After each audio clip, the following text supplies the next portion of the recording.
Ni gute Perezida Vladimir Putin uyobora igihugu cy'Uburusiya yaba amaze gusimbuka impfu zigera kuri 43 zose zari zagambiriye kumuhitana? Perezida Vladimir Putin amaze kurokoka ubwicanyi bwari bwapanze kumuhitana bugera kuri 43. Ese umuntu ujya wibaza ku rupfu? Uretse kwisubiza ubanza utekereze gato. Mu Kinyarwanda hari imvugo igira iti nta urusimbuka rwamubonye. Hariho n'umukirigitananga wumvise imunyuze ku mutima maze ayikoramo indirimbo igira iti nta urusimbuka rwamubonye nta mukuru w'ikuzimu. Ariko umenye nitugera kuri Putin turi bwisubireho y'imvugo tukayihindura, kuko uyu mugabo benshi batinya akubera ubushongore n'ubukaka bwe amaze kurokoka impfu zigera kuri 43 kandi zose zari zamubonye. Ndabizi benshi ntibabyumva ukuntu umuntu yarokoka ubwicanyi bungana gutya, ariko mbere yo kwinjiza mu kiganiro reka mbanze nkwibutseho gato ku mateka y'uyu mugabo. Nk'ikirunga kidahuga, Putin ni inkingi y'icyemezo, ashoreye imiyaga y'icyubahiro n'ubwoba. Yubakiye ku nkike z'icyuma, amaso ye n'urubibi, atambagira isi nk'umunyembaraga utavunika. Umurabyo w'amagambo ye ukanga imisozi, ni nk'inkuba y'imvura itazigera ihagarara. Ubukaka bwe ni inkindi y'igihangange hagati y'icyubahiro n'igitugu, izina rye risaba icyubahiro. Ni nk'ikirari cy'ikirenga gitetse ku ishyiga ry'amateka. Vladimir Putin yavukiriye Leningrad, ubu ni muri St Petersburg mu gihugu cy'Uburusiya ku itariki ya 7 Ukwakira 1952. Iyi tariki benshi bayifata nk'impinduka z'isi, iherezo ku kwicwa gakiza kwa Matsibihugu kwa Leta Zunze Ubumwe za Amerika riyoboje inkoni y'icyuma icyo gihe. Ariko uyu mugabo batazira umunyagitugu bakaba n'umuhanga mu bya gisirikare, yatinyutse kureba mu maso y'abiyitaga ko bakomeye maze barakangarana, batangira kwibaza ibibaye, bakamera nk'abakubiswe n'inkuba, ariko bikarangira bamwunamiye ndetse bataretse no kumutinya. Putin yavukiye mu muryango w'abana batatu, nawe arimo umwe muri bo yitwa Vladimir Spiridonovich Putin, undi akitwa Maria Ivanovna Putin. Ubuzima bwe bw'umwana bwabayemo ibibazo bikomeye bitewe n'ingaruka z'intambara ya kabiri y'isi, by'umwihariko igisirikare cy'abanzi cyateranye Leningrad aho yari yaravukiye. Akiri muto cyane ku myaka ya 12 gusa, Putin yatangiye imyitozo ya siporo z'ubwirinzi nka jambo ndetse na judo. Ibi byamufashije kugira ubudakemwa no kwihangana. Nyuma yaho yaje kwinjira muri kaminuza ya leta ya Leningrad aho yize amategeko akarangiza mu 1957. Muri iyo myaka kandi yagombaga kuba umunyamuryango w'ishyaka rya gisosialiste ryari rya Leta Zunze Ubumwe za Soviet, Communist Party of the Soviet Union, kugeza ubwo ryasenywaga mu 1991. Amaze gusoza kaminuza, Putin ntiyatinze kuko yinjiye mu rwego rw'iperereza rw'Uburusiya ruzwi nka KGB, aho yamaze imyaka 16. Yakoreye kandi akazi kenshi i Dresden ni mu gihugu cy'Ubudage, ndetse akaba no mu Budage nyine bw'Uburasirazuba, aho yahakuye ubunararibonye mu bijyanye n'iperereza ndetse no gutegura ibikorwa bya politike, adasize no gukorana n'abakozi mu ibanga. Uyu yaje ari umucuruzi mu 1991 ubwo Leta Zunze Ubumwe za Soviet zari mu nzira zo gusenyuka, aho yavuye muri KGB maze agahitamo kwinjira muri politike. Putin yatangiye gukora nk'umujyanama wa Anatoly Sobchak, wari umuyobozi wa St Petersburg. Kubera ubuhanga n'ubushishozi yagaragaje, yaje guhindurirwa cyangwa se azamurwa mu myanya ikomeye muri leta. Mu 1996 yimukiye i Moscow aho yinjiye mu buyobozi bwa Perezida Boris Yeltsin.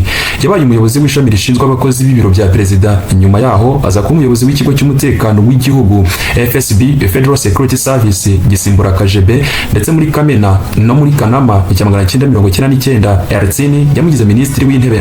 Putin yashakanye na Radmila Shcherbakova mu 1983 kugeza batandukanye muri 2014. Batandukanye bafitanye abana babiri b'abakobwa, umwe muri bo yitwaga Maria, undi akitwa Katerina. Putin kandi cyane azwiho gukunda umukino ya siporo nk'umukino wa judo, mu mikino njyarugamba ndetse n'umupira w'amaguru, uretse no kuwureba uconga agati kagaturika kandi kakamera. Putin ayobora ntiwavuga ko zari inzozi z'umushonji, kuko yari yaratangiye gukoma ku myanya ikomeye kuva kera na mbere. Ibya bindi bavuga bati ni ikibazo cy'igihe ubundi bisi gataha kwa nyirayo. Isi yari igiye kubona umugabo mushya mu makoti meza y'abakuru b'ibihugu, ndetse akaba n'umunyacyubahiro ukomeye cyane. Ku itariki ya 31 Ukuboza 1999, Perezida Yeltsin yeguye ku mwanya wa perezida w'Uburusiya, maze Perezida Vladimir Putin aba perezida w'inzibacyuho. Muri 2000, ni ukuvuga nyine umwaka w'2000, yatsinze amatora maze aba perezida wemewe. Muri manda ye ya mbere, ubukungu bw'Uburusiya bwazamutse ku gipimo cya 7% ku mwaka, cyane bitewe no kuzamuka ku bikomoka kuri peteroli ndetse n'ibicuruzwa bijya hanze. Yabaye kandi umuyobozi w'intambara ya kabiri ya Chechnya, aho yatsinze abarwanyi baharaniraga ubwigenge bw'iyo ntara. Muri 2004 yatorewe manda ye ya kabiri yo kuyobora igihugu cy'Uburusiya, yagombaga no kuba ari nayo ya nyuma kuri we. Wakwibaza uti byagenze bite ngo Putin aba ari w'ikiyoboye Uburusiya kugeza amagingo ubu tuvugana? Muri 2008 Putin yari yemerewe kwiyamamaza manda ya gatatu nk'uko itegeko nshinga ryabiteganyaga. Dmitry Medvedev niwe watorewe kuba perezida, naho perezida Vladimir Putin asubira ku mwanya wa minisitiri w'intebe. Muri iyo myaka yagize uruhare rukomeye mu guhindura imikorere ya polisi n'igisirikare no mu ntambara y'Uburusiya na Georgia muri 2008. Dutereye akajisho mu mwaka wa 2012 Putin yagarutse ku mwanya wa perezida nyuma y'amatora yavuzwemo uburiganya ndetse hakaba n'imyigaragambyo ikomeye. Muri manda ya gatatu yaranzwe n'ihirikwa rya Crimea muri 2014 ndetse Uburusiya bujya mu ntambara yo muri Syria muri 2015. Ibintu byatumye Uburusiya bushyirirwaho ibihano bikomeye ndetse n'amahanga. Muri 2018 yatorewe manda ye ya kane, maze muri 2021 akora impinduramatwara cyangwa se impinduka mu itegeko nshinga aho ashobora gukomeza kuyobora kugeza muri 2036. Gusa ariko hari abavuga ko uyu mugabo ari umunyagitugu kuko Uburusiya buhinduye nk'ubwe kandi ko bigoye kazava kuri iyi ntebe atabishaka cyangwa se adapfuye. Muri 2022 yategetse igitero cy'intambara kuri Ukraine gituma ibihugu byinshi bimwamagana ndetse bimwamaganira kure, bimufatira n'ibihano bikakaye nabyo bitigeze bigira icyo bimutwara kuko ibyo bakoze byabaye nka bya bindi bavuga bati ni ukuruhira nyani.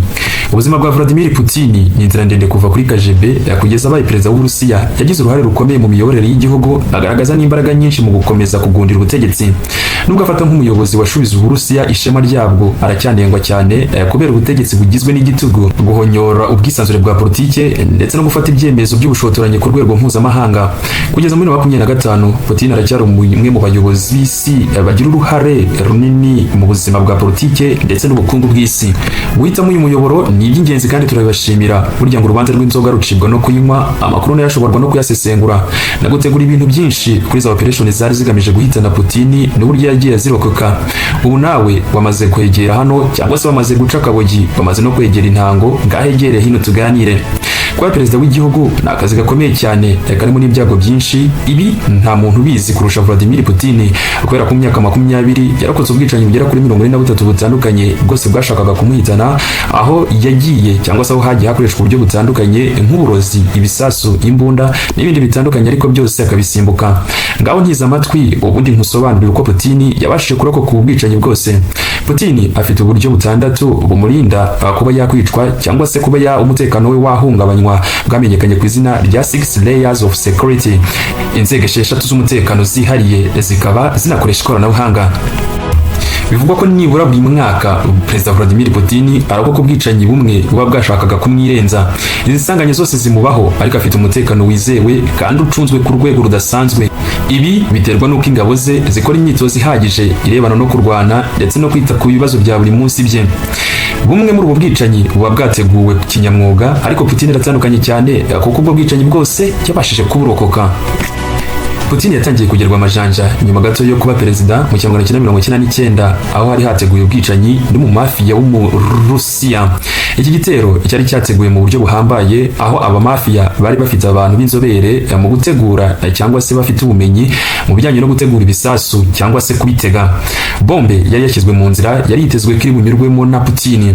Abari bashinzwe umutekano cyangwa se abari bashinzwe kumurinda babashije kuvumbura iyo bombe hakiri kare, bigizwemo uruhare n'ubuhanga bwo gusuzuma umutekano w'inzira Putin yaragiye kunyuramo. Abantu bakekwagaho kugira uruhare muri ubwo bugizi bwa nabi barafashwe barafungwa, naho abandi bo bikavuga ko bishwe cyangwa se bakarigiswa. Ibi byerekana ko hari uburyo bukomeye bwifashishwa mu gukumira ibitero by'amatsinda y'abagizi ba nabi. Kubera ingamba zikomeye rero cyangwa se ingamba zikakaye, abashinzwe umutekano babashije gutahura, no kuvuga nyine gutahura ko bombe yari yatezwe mu nzira yari bunyuremo mbere y'uko ikora icyo yagenewe. Nyuma yaho gato hari n'ubundi bwicanyi bwashatse guhitana Putin ubwo ari muri Uzbekistan, aho byari biteguye mu buryo bwa kinyamwuga kandi mu buryo bupimye neza kandi buteguye mu buryo budasanzwe. Abagize itsinda rirwanya ubutegetsi bw'iki gihugu, no kuvuga nyine ubutegetsi bw'igihugu cy'Uburusiya, bari bafite intwaro zikomeye zari zirimo imbunda zirasa amasasu menshi kandi mu gihe gito. Bari bakoze iperereza rihagije ku mihanda Putin yari gukoresha, ndetse hari n'abashakaga kugerageza kumwinjirira aho yari gucumbika. Uyu mugambi wari wateguwe mu byiciro bigiye bitandukanye. Hari abari bagenewe kugaba ibitero ku mihanda, abandi bagakora ibikorwa by'ubugizi bwa nabi aho Putin yari bucumbike cyangwa se aho yari buruhukire. Ibi byagaragaje uburyo abagizi ba nabi bakorana ubunyamwuga, ariko kubera ibyuma by'ubutasi ndetse n'imikorere ya serivisi zishinzwe umutekano, uyu mugambi waje kuburizwamo rugikubita. Abashinzwe umutekano wa Putin bakoresheje uburyo bwo gukumira ibitero hakiri kare, aho babashije gukurikirana ibiganiro by'ibanga byabaye hagati y'aba bagizi ba nabi, maze bamenya aho bari bakambitse ndetse baranabafasha barabafata. Bamwe muri bo baraje gufatwa maze batabwa muri yombi, abandi bo bikaba bivugwa ko babarengeje. Ubu bwicanyi bwari bwateguwe mu buryo buhanitse hakoresheje uburyo bushya bwo gutega igisasu cyakwituritsa. Ibi byari bimaze igihe bikoreshwa n'amatsinda y'iterabwoba, ariko abasirikare ba Putin bari bamaze kumenya imikorere yabyo. Mu kumenya uko bari gukorana hifashishijwe itsinda cyangwa se hifashishijwe intasi zitandukanye binyuze mu gukurikirana ibikorwa by'amatsinda y'iterabwoba no kumenya imyiteguro yabo. Ibitero nk'ibi ntabwo byarangiriye aho, kuko hari n'ubundi bwicanyi bwari bwateguwe hifashishijwe ikoranabuhanga rigezweho. Byari biteganyijwe ko hazakoreshwa uburozi bwa gisirikare bwashoboraga gutwikirwa mu biribwa cyangwa mu binyobwa bya Putin. Ibi nabyo byaje gutahurwa hakiri kare binyuze mu gukaza umutekano kw'abasirikare ndetse n'abakozi bashinzwe gutegura amafunguro ye. Hari kandi ikindi gikorwa cyabereye i Kiev, aho bamwe bivugwa ko ari abarwanyi bo mu bihugu by'Uburayi bari bateguye igitero cyo kugaba cyangwa se gutega Putin barasa ibisasu bikomeye. Iki gitero nacyo cyaburijwemo hifashishijwe amafoto yafashwe na satellite yerekana aho bagizi ba nabi bari bihishe, maze serivisi z'umutekano zihita zibatahura ndetse kandi zijya kubakura aho bari bihishe hakiri kare ntacyo barakora. Buri mwaka hari ibitero byinshi bigeragerezwa kuri Putin cyangwa se bigerageza kumuhitana, bikaba bivugwa ko bimwe muri byo bitegurwa ku rwego mpuzamahanga. Abandi bakaba bahoze mu nzego z'ubutasi babashaka kwihimura kubera umutekano we ucunzwe ku rwego rwo hejuru. Ibi byatumye agira amahirwe yo gukomeza kubaho. Nyuma gato mu mwaka w'2000 abanya-Chechnya, no kuvuga nyine abaharaniraga cyangwa se abarwaniraga ubwigenge bwo kwivana mu maboko y'Uburusiya, bateze ambushi Perezida Vladimir Putin n'ingabo ze aho yaragiye kureba ndetse no gusuzuma bombe itwarwa ku igare, maze ingabo ze nyinshi zirakomerekera, ariko we kubw'amahirwe ararokoka. Mu mwaka wa 2002 Perezida Vladimir Putin yahuye n'igitero gikomeye cy'abashakaga kumuhitana. Ibi bikagaragaza uburyo umutekano we ari ihurizo rikomeye kuri serivisi z'iperereza ndetse n'izicunga umutekano. Muri uwo mwaka kandi wonyine Perezida Vladimir Putin yakomeje kugeragezwa n'ibitero bitandukanye byakozwe ku rwego mpuzamahanga ndetse n'ibindi byashakaga kumuhitana, harimo ibyakoreshaga uburozi, ibisasu ndetse n'ibindi byose, ariko byose abasha kubirokoka. Ubwa mbere abashakaga kwivugana Putin bagerageje kumuroga bakoresheje uburozi bwari bwashyizwe mu mutobe w'imbuto yaragiye kunywera muri hoteli yo muri Crimea. Icyo gihe Putin yaragiye gufata ifunguro rya mu gitondo, ariko abashinzwe umutekano cyangwa se akubw'amahirwe abashinzwe gupima cyangwa gusuzuma amafunguro afata, yaba ari ibyo kunywa cyangwa se ibyo kurya, babanza gupima uwo mutobe maze basanga wakumanyijwe n'uburozi bwari bukaze. Nyuma yo kubona ibyo batabaye hakiri kare maze bakumira Putin kunywa. Icyo gitero cyatumye hakazwa umutekano we, kuko byagaragaye ko hari n'abashakaga kumwica cyangwa se kumwivugana mu yandi magambo mu ibanga rikomeye cyane. Muri uwo mwaka kandi nabwo bashatse kumuhitana ubwo yari yitabiriye akarasisi ka gisirikare i Moscow. I Moscow tubibutse ko ariho hari umurwa mukuru w'igihugu cy'Uburusiya, aho yari yaje gukurikirana imyiteguro ndetse n'imyereko ya gisirikare. Hafi y'icyo gikorwa aho cyari kubera nyine hari umwicanyi wari ufite imbunda y'indebakure yashoboraga kumurasa akimara kugera mu byicaro cyangwa se yari yateguriye kwicara aho ngaho. Gusa abashinzwe umutekano bagize itsinda ridasanzwe rya FSO Federal Protective Service rishinzwe umutekano w'abayobozi bakuru w'igihugu cy'Uburusiya babashije gutahura uwo mugizi wa nabi, maze bahitaburizamo uwo mugambi ataragira amahano akora. Uwo mugabo yahise afatwa arafungwa, bituma icyo gikorwa cy'ubugizi bwa nabi kidakomeza. Ugira ngo uyu mugabo si umurame? Putin yongeye kugerwaho n'undi mugambi mubi cyangwa se umugambi mubisha mu mwaka wa 2002 ubwo yagiriraga uruzinduko muri Azerbaijan. Muri icyo gihe umugabo ukomoka muri Iraq bivuga ko yari afitanye isano n'imitwe y'iterabwoba yo muri Chechnya yari yashatse kumuhitana. Uwo mugizi wa nabi yari yateze cyangwa se yari yateguye ibiturika, yari yabishyize munsi ya imodoka ya Putin yari bunyure agamije kumuhitana mu gihe yari kubanyuza aho ngaho. Ariko abapolisi bo muri Azerbaijan bagize amakenga maze batangira gusesengura ahantu hose hari bunyure iyo modoka. Iperereza ryihuse ryahise rituma cyangwa se ryahise ribona ko hari ibiturika, maze uwo mugabo arafatwa arafungwa akatirwa igifungo cy'imyaka 10. Bikaba byaragize n'uruhare mu guhashya imigambi nk'iyo ngiyo y'ubwicanyi. Muri uwo mwaka hari abadashaka ko agira amazigara mazima bakomeje gushaka uburyo bamwica cyangwa se bugacura imigambi yo kumukura mu nzira mu buryo bushoboka ubwo aribwo bwose. Putin yongeye guhura n'ibindi byago bikomeye. Hari umugabo wari wateze igisasu cya kilograma 40 maze agishyira ahantu hari hegeraho moto zirinda Putin zari kunyura. Uwo mugabo yari yateguye uwo mugambi wo guturitsa ubwo moto zabaga zirinze cyangwa se moto zagombaga kubanziriza imodoka Putin yari arimo ziri gucunga umutekano, zagombaga kuba zimaze guhita maze nawe akahita aturitsa. Ariko kubera ubushishozi bwa FSO cyangwa se rya tsinda ridasanzwe rishinzwe kurinda umutekano wa Perezida Vladimir Putin. Icyo gisasu cyaje gutahurwa nabo mbere yuko Putin ahagera, maze abashinzwe umutekano bahise bahindura umuhanda wagombaga kunyuramo umutegetsi cyangwa se wagombaga kunyuramo Vladimir Putin mu buryo bwihuse, maze ubwicanyi ntibwaba bukigeze ku ntego yabwo. Muri rusange umwaka wa 2022 wabaye umwaka w'akaga kuri Putin kuko yagabwe ibitero byinshi mu bihe bigiye bitandukanye, ariko amahirwe n'ubuhanga bw'abashinzwe umutekano we byamufashije kubirenga. Muri iki gihe kandi no kuvuga nyine muri iki gihe nk'umukuru w'igihugu yagiye ahura n'ibitero byinshi, ariko ubushobozi n'inzego z'umutekano ndetse n'uburyo aba yirinze byagiye bimugirira akamaro. Kuva icyo gihe umutekano we warushijweho gukazwa, ndetse hanabayeho impinduka zikomeye mu buryo imigendekere y'ingendo ze mu mahanga cyangwa se n'ahandi ikorwa, uburyo afata amafunguro ndetse n'uburyo abashinzwe umutekano we bakomeza gukaza umurego ndetse no gukomeza gukaza akazi kabo. Kugira ngo hatagira uwongera kugerageza kumuhitana, hasohowe amabwiriza mashya akumira uburyo bwose bushoboka bw'abagizi ba nabi baba bashaka kumuhitana cyangwa se kumwica. Uyu mwaka wa 2022 wahaye amasomo Perezida Vladimir Putin akomeye, ndetse kandi n'itsinda rimucungira umutekano. Ibi byatumye ingamba z'ubwirinzi cyangwa se ingamba zose zishobora gukoreshwa kugira ngo umutekano ugendwe neza zikazwa kurushaho, kugira ngo ibyabaye bitazongera kubaho ukundi. Naho muri 2003 hari umugambi wo kwivugana Vladimir Putin nabwo wabaye muri icyo gihe, ubwo yari agiye gusura umwami w'Ubwongereza. Abagabo babiri b'Abarusiya bivugwa ko bari barahoze ari abakozi bo mu rwego rw'iperereza rw'Uburusiya bashakaga kumwica bakoresheje imbunda z'indebakure. Nk'uko tubikesha CNN, aba bagabo baje gufatwa barafungwa n'abapolisi b'Ubwongereza bo mu ishami rishinzwe kurwanya iterabwoba SO13. Scotland Yard yatangaje ko abagabo babiri, umwe imyaka 40 n'imyaka 36, batowe muri yombi tariki ya 12 Ukwakira muri 2003. Ni nyuma y'ibirego bijyanye n'ibyaha bikubiye mu itegeko ry'iterabwoba ry'umwaka wa 2000. Aba bagabo baje kurekurwa nyuma y'iminsi 5 nta yindi makosa cyangwa se nta rindi kosa bashinjwe, ariko ntibyigeze bimenyekana cyangwa se ntabwo byavuzwe niba bararekuwe ku bwumvikane bwo gusubira mu Burusiya. Umwe muri aba bagabo bivuga ko yahoze ari umukozi muri serivisi z'ubutasi, ndetse kandi akaba yarabaye umwicanyi. Yari kandi umuyobozi mukuru muri serivisi y'umutekano w'Uburusiya FSB, yasimbuye KGB wagombaga gutanga amakuru ku ngendo za Putin mu mahanga.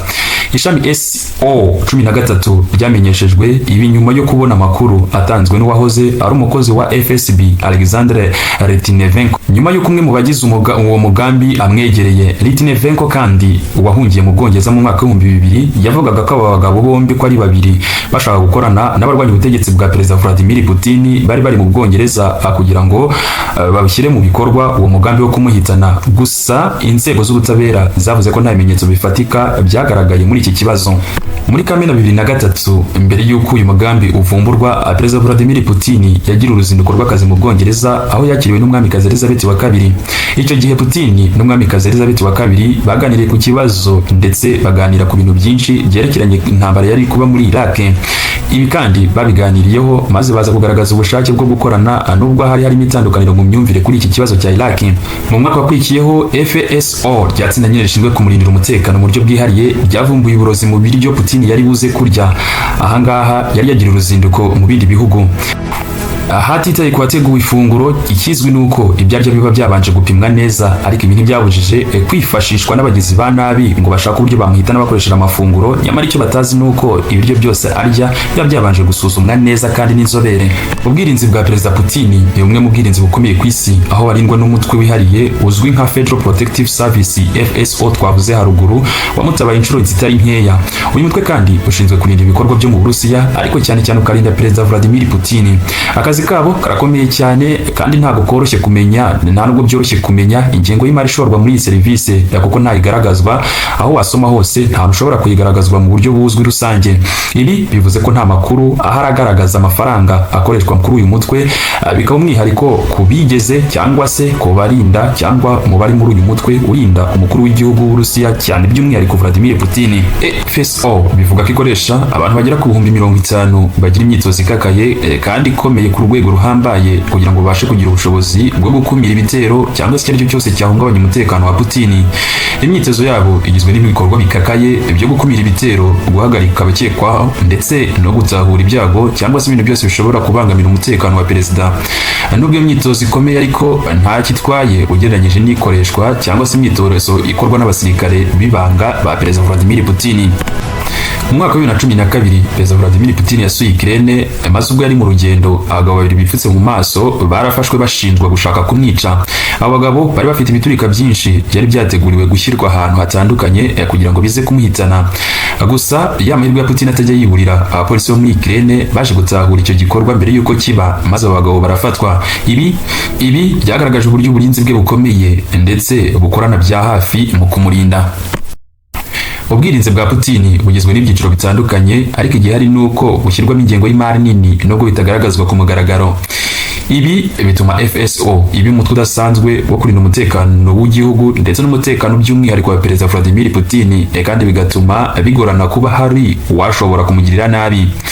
Iyo uramutse urebye cyangwa se witegereje ukareba ingano y'abantu bakora muri FSO, ukabona uburyo bakora imyitozo yabo ndetse n'icyizere bagirirwa mu kurinda Putin, usanga umutwe bafite cyangwa se usanga uyu mutwe ufite ubushobozi bwo gukumira igitero icyo ari cyo cyose gishobora kumugirirwa. Umurwi w'ingabo nigeze gutera icyotezo muri 2016, Perezida Vladimir Putin yashyizeho umutwe witwa Rosgard. Zikaba ari ingabo zihariye ziba ziteguye gukora igishoboka cyose ku kiguzi icyo ari cyo cyose ku kurinda umutekano wa Perezida Vladimir Putin. Rosgard akazi kabo ntabwo ari uguhagarika ubwicanyi cyangwa se ubundi bugizi bwa nabi buturutse hanze, ahubwo bo ikibaraje inshinga gituma banaryamira amajanja, gituma badasinzira no kurinda umutekano wa Perezida Vladimir Putin, by'umwihariko akamurinda ikintu icyo ari cyo cyose cyahungabanya umutekano we giturutse imbere mu gihugu. Ni urugero ni nk'ingingo zimwe na zimwe cyangwa se igihe zimwe mu ngabo ze, no kuvuga nyine ingabo zimurinda, zashatse kumwirenza cyangwa se kumwica ngo zifate ubutegetsi, maze uyu mutwe ugatahura umugambi hakiri kare. Putin kandi afite irindi tsinda kabuhariwe ryitwa Presidential Security Service, rizwi cyane nka SBP, rijya gusa n'iryo tumaze kuvuga haruguru, ariko aho bitandukaniye nuko iryo rikorera no hanze y'igihugu. Akazi kabo no kurinda ubuzima bwa Perezida Vladimir Putin ku kiguzi icyo ari cyo cyose ndetse n'ahariho hose. Iri tsinda kandi nta kintu ritinya, kuko baba biteguye kwitambika ndetse no kwiroha mu masasu yaba yashakaga kurasa kuri Vladimir Putin. SBP akaba ari umutwe wubahiriza kandi akaba ari umutwe w'umurinzi wihariye wa Perezida Vladimir Putin. Benshi mu bagenda hafi ya Perezida Putin ntibakora akazi kenshi cyangwa se akazi gakakaye, kuko uburinzi cyangwa se umwanzi wese aba yakuye mu nzira na FSO ndetse na Rosgard imbere y'uko abarinzi bagira icyo bakora. Abarinzi ba Putin kandi bakora imyitozo yihariye ikakaye, kandi bakaba bafite inshingano ikomeye yo gukura mu nzira icyo ari cyo cyose gishobora guhungabanya umutekano we. Bemerewe kandi kwica umuntu uwo ari we wese bakekaho ko ashobora guhungabanya umutekano wa Perezida Vladimir Putin.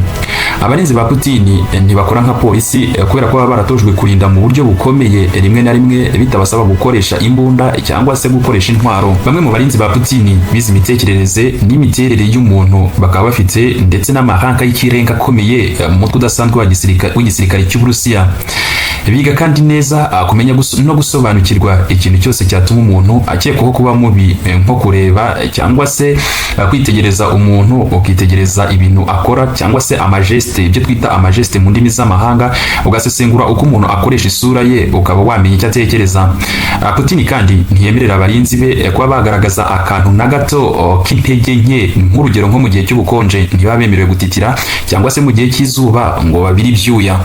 Ingabo n'abarinzi ba Putin bagomba kuba bakomeye cyane, bashobora kwiruka miles nyinshi bataruhuka. Bagomba kandi kuba bari mu kigero cy'imyaka 19 na 35. Ikindi bagomba kuba bafite uburebure buri hagati ya 7 na 6, ni mu buryo bwitwa futu. Ikindi kandi bagomba kuba bujuje, bagomba kuba bafite hagati y'ibiro 75 n'ibiro 90. Bagomba kuba kandi bavuga indimi nibura 5 kuzamura, kandi bagomba kuba bisanga muri politike banayumva. Ikintu ugomba kwitaho ni ku burinzi bwa Putin, kuko buri gihe bahorana ibikapu bifunze neza bizwi nka briefcases. Rimwe na rimwe hari igihe bifatwa nk'ibikapu abatari ibyo koko, kubera ko bishobora gukoreshwa nk'ingabo zikomeye zishobora kumukingira amasasu yahira kurasa kuri Putin. Aba barinzi kandi ba Putin babibitseho pistoli z'amoko anyuranye nka 9mm Garrels zirasa kandi zikagaba amasasu ahantu henshi kandi hatandukanye mu buryo bwihuse cyane. Ndetse kandi kiyongereye kuri ibyo, nanone hari abarinzi ba Putin bakunda kugendana imitaka. Iyi ntabwo ari imitaka yisanzwe dusanzwe tuzi, kubera ko ikoreshwa nk'imitaka no kuyireba ubona ari umutaka usanzwe, ariko icyongereye kuri ibyo ibikozwe mu buryo udatoborwa n'amasasu, ikaba yakwifashishwa mu gihe arashweho ibisasu cyangwa se andi masasu amurashaho mu buryo butunguranye igihe ari muri uwo mutaka. rimwe na rimwe kandi abarinzi ba Putin biyambarira bisanzwe aho bashobora kwivanga n'abaturage bakaba bakwegera umuntu bakekaho kuba mubi. Nimvuga ko ukekwaho kuba mubi so kuba mubi kwisura ahubwo n'ukuri umugizi wa nabi. Bamwe mu barinzi ba Putin no kuvuga nyine abarinzi b'uyu muyobozi w'igihugu cy'u Burusiya bakunda kuba bari kure yaho ari bihishe mu nyubako ziri hafi aho ngaho bafite imbunda za mureba kure cyangwa se za mbunda bavuga bati nizi ndeba kure. Gusa hari bamudahusha bari mu mihanda bagaragara bo baba biteguye gukura mu nzira ikintu icyo ari cyo cyose gishobora guhungabanya umutekano we.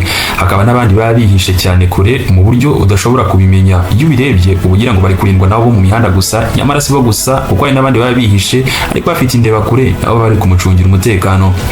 Abarinzi ba Putin kandi baba bagomba kugenzura icyumba cyose cyangwa se icyumba agiye kwinjiramo mbere yuko akinjiramo, bareba niba nta biturika birimo, niba nta kamera zirimo cyangwa se udufata amajwi, kandi baba bagomba kugenzura bakanasuzuma ibiryo byose cyangwa se amafunguro ari aho ngaho bakareba ko atarozwe cyangwa se amafunguro atahumanyijwe. Ibi bikaba byose biba bigamije kurinda umutekano w'ibiribwa bye ndetse n'ibinyobwa ari bufatiraho. Ariko bwa burinzi butandukanye twavuze ntabwo burimo abantu gusa. Urugero rufatika ni nka Harimo. Aha ugiye kureba usanga arindwa cyangwa se iyo ari mu muhanda haba hari imodoka n'amamoto menshi biba bimuherekeje, byose bigamije kurinda umutekano we. Iyi irimo kandi ikaba ari imodoka yakorewe mu Burusiya, ikaba ari imodoka ikozwe mu buryo itatuborwa n'amasasu ndetse kandi ikaba ikoze mu buryo irwanya ibyuka byose bishobora kumuhumanya cyangwa se bishobora koherezwa muri iyo modoka bikaba byamuhumanya mu gihe ayirimo. Iyi modoka kandi ikoranye za kamera zitandukanye kandi zitabarika. Ibi bituma abarinzi bashobora kubona agace kayo ndetse n'agace k'ahantu iherereye, ndetse bakaba n'ubundi bwirinzi bw'imodoka za AK-47 nazo ziba ziri ahantu hatagaragara. Byose bigategurwa mu rwego rwo kurengera uyu mugabo mu gihe cyose yaba agize amage. Gusa muri iyi minsi Perezida Vladimir Putin ntasigaye agenda cyangwa se agakora ingendo akoresheje gari ya moshi, ariko akoresha gari ya moshi ye yiswe cyangwa se gari ya moshi ye yitwa Ghost Train. Tugenekereje mu Kinyarwanda gari ya moshi y'umuzimu cyangwa se itagaragara. Urebeye inyuma ubona ari nk'izindi zose, ariko uramutse ugira ubuntu bwo kwinjiramo wakwivuguruza kuko ikoze mu buryo budasanzwe, kubera ko ifite ibyumba byo gukoreramo siporo, ibiro bitandukanye ndetse n'icyumba cy'imyidagaduro naho kwivuriza biramutse bibaye ngombwa. Iyi nayo ikaba ikozwe mu buryo idaturitswa n'ibiturika cyangwa se n'amasasu ibyo byaba ari byo byose. Ikaba kandi iparika mu gace k'ibanga kazwi gusa n'abashinzwe umutekano we ba hafi. Iyi gari ya moshi kandi irihariye kuko ifite ubwirinzi buhambaye, aho ikozwe mu buryo bushobora guhangana n'ibitero karundura cyangwa se n'ibitero biturika, yaba amasasu cyangwa se ikindi kintu cyose cyose gishobora guhungabanya umutekano. Ibi kandi bikaba bituma Perezida Vladimir Putin ashobora kugenda muri iyi gari ya moshi afite umutekano usesuye niyo haba hari ibyago by'ibitero by'abanzi. Uburyo iyi gari ya moshi yubatse butuma iba nk'ikirindiro kigendanwa, aho ashobora gukomeza imirimo ye ya buri munsi atikanga umutekano we. Muri gari ya moshi kandi ibyumba by'imyidagaduro bifite ibikoresho bigezweho bituma perezida ashobora kuruhuka no kwidagadura mu gihe ari mu rugendo. Icyumba cy'ubuvuzi kandi nacyo gifite ikoranabuhanga rihanitse kandi rihambaye, ku buryo aramutse agize ikibazo ari mu rugendo cyangwa se yagize ikibazo nyine bari kugenda muri iyo gari ya moshi yahita yitabwaho n'abaganga be. Ibi byumba byose kandi byubatse hagamijwe gutanga serivisi zose z'ingenzi zishobora gukenerwa mu gihe bari mu rugendo rurerure. Perezida Putin kandi yahisemo gukoresha gari ya moshi yihariye kubera impamvu zitandukanye. Icya mbere ni umutekano, aho gari ya moshi itanga uburinzi buhambaye kurusha izindi nzira z'ingendo, no kuvuga nyine kurusha inzira z'imodoka cyangwa se indege. Icya kabiri ni ubwisanzure kuko ashobora gukomeza imirimo ye ndetse no guhura n'abantu batandukanye mu bwisanzure. Ibi bikaba bitandukanye cyane no mu ndege aho umwanya uba ari muto. Icya gatatu kandi ni uburyo gari ya moshi ituma ashobora kugenda ahantu hatandukanye mu gihugu cye, agasura abaturage ndetse no kureba ibikorwa bitandukanye by'iterambere. Nk'uko nigeze kubikomozaho, iyi gari ya moshi iparika ahantu hatoranyijwe neza kandi hatazwi n'abantu bose kubera umutekano wa perezida. Abashinzwe umutekano we ba hafi nibo bonyine bagomba kumenya aho iyi gari ya moshi igiye guparika cyangwa se aho iparitse. Ni mu rwego rwo kugira ngo hatagira umuntu ushaka kuyegera cyangwa se umuntu uyegera bitazwi. Iyo ushatse kuyegera ubanza gusakwa ndetse ukerekana n'ibyangombwa, uganasobanura n'impamvu ushaka kuyegera mu rwego rwo kurinda umutekano w'iyi gari ya moshi udasize n'uwa perezida Vladimir Putin mu buryo bwimbitse. Ibi bituma umutekano w'iyi gari ya moshi uba wizewe kurusha ikindi kigero cyangwa se kurusha ahandi hantu yaba ari ku kigero cyo hejuru.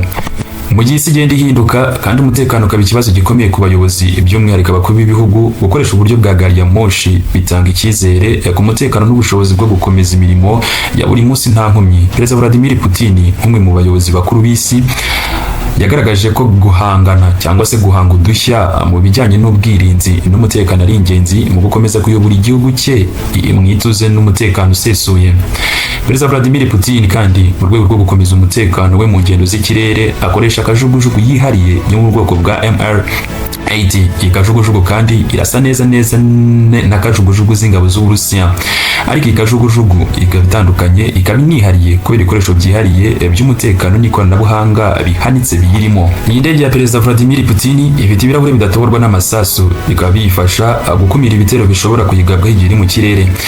Ikoranabuhanga kandi ryo gucunga itumanaho riri muri iyi kajugujugu rikaba rituma habaho itumanaho ridahungabanywa, bityo perezida akaba ashobora kuganira n'abayobozi be cyangwa se abandi bantu aho yaba ari hose nta nkomyi.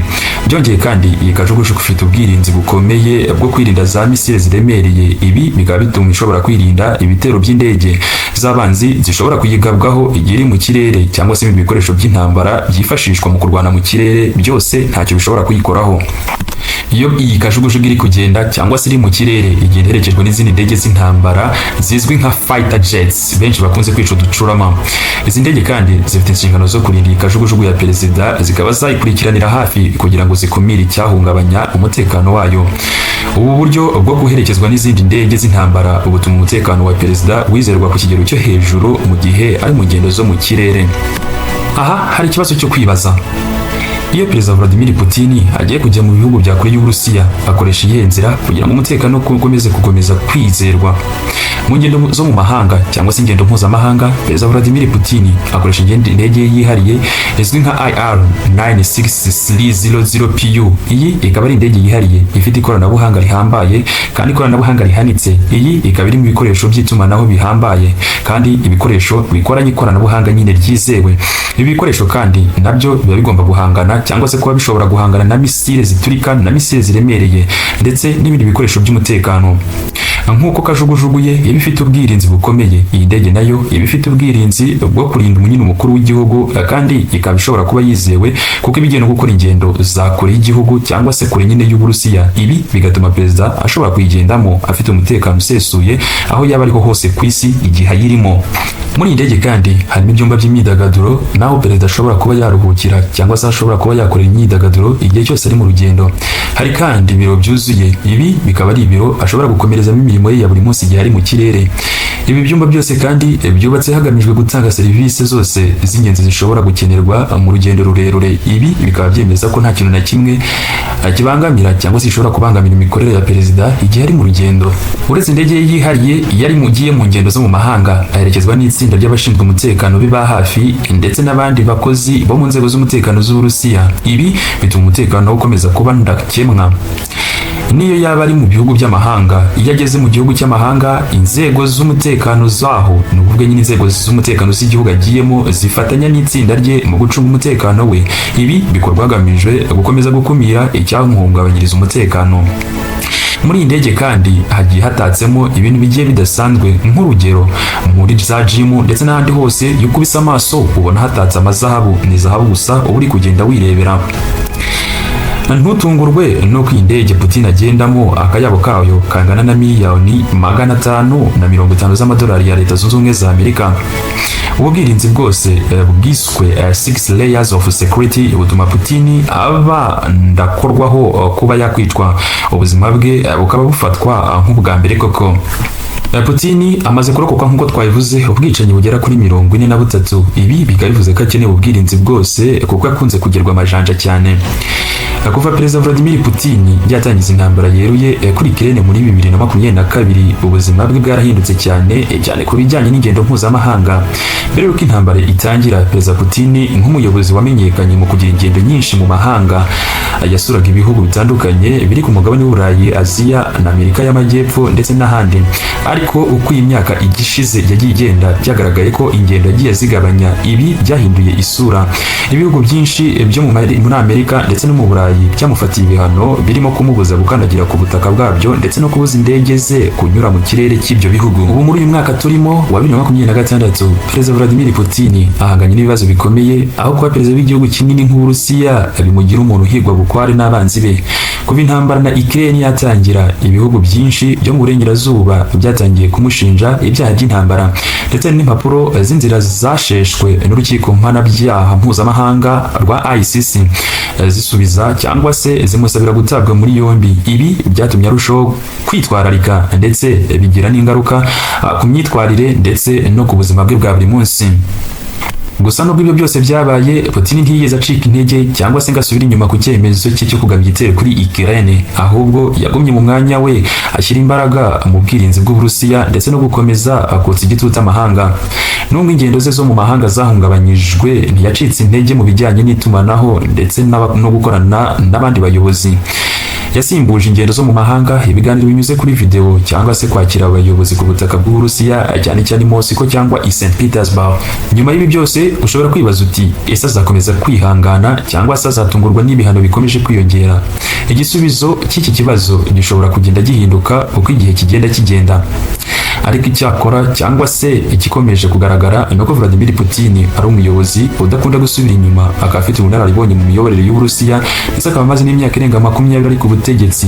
Icyo gihe cyose akaba yarakomeje kugenda ahindura imikorere ye bitewe n'ibihe n'amateka y'isi. Mu gihe kizaza amahitamo ye ashobora kuzagira ingaruka zikomeye yaba kuri Ukraine, ku Burusiya cyangwa n'isi muri rusange. Niba ukunda ibiganiro byacu, dukomeze gusangira ibitekerezo ku mbuga zose. Uduhe ibitekerezo by'ibindi biganiro wifuza ko twazagarukaho. Naho nge ndamutwe inshengera na Musango ya Mushirabwoba, nishada muri rasubiza data yanyise kibasumba. Ibiganiro byacu nakagaruka, muhorana Imana n'u Rwanda.